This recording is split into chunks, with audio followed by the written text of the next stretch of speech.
this is Rudy Gobert.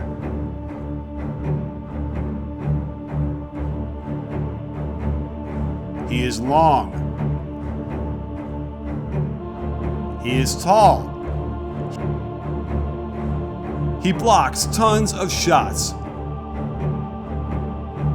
Unfortunately, he went down with a minor injury on the first play of the first game in the first round against the Clippers.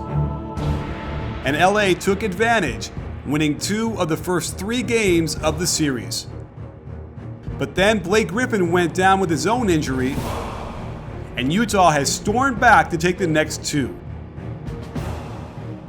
While it is safe to say Rudy Gobert is a huge anchor of the Jazz defense, thwarting would-be drivers and shots at the rim at every turn.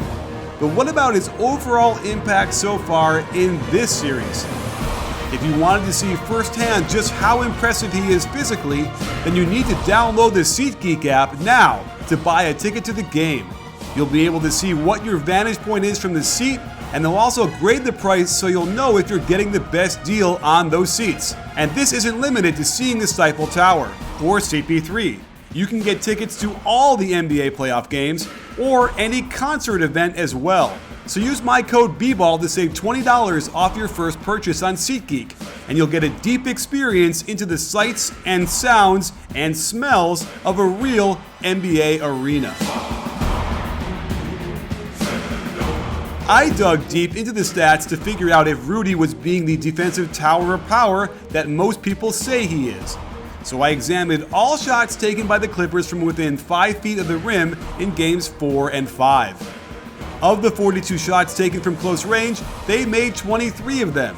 Of course, Gobert wasn't in the game for all of these shots, so I watched every one of them and charted when he was even tangentially involved, and that amounted to 18 total shots.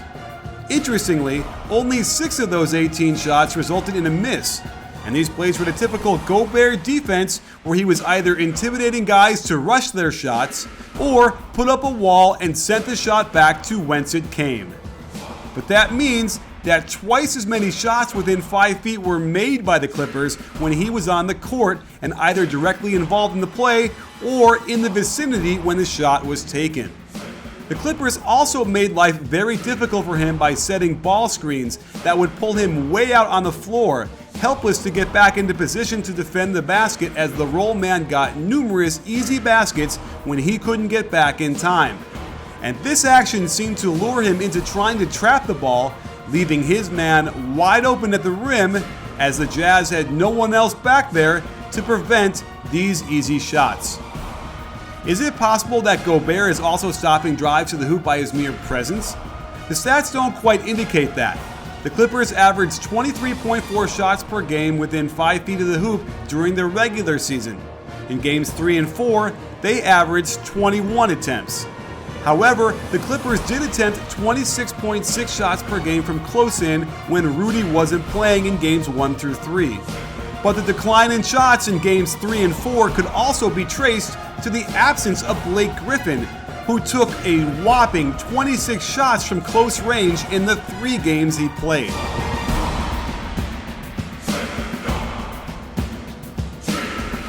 So in the end, no one is denying Gobert's immense defensive abilities.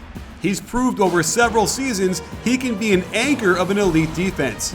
But in this series against the Clippers, it seems pretty clear that he has not been the stopper they've come to rely on. Of course, his knee injury could be playing a part in this as well, so keep your eye on this in Game 6 and beyond, because the Jazz will not be able to advance without peak Rudy Gobert.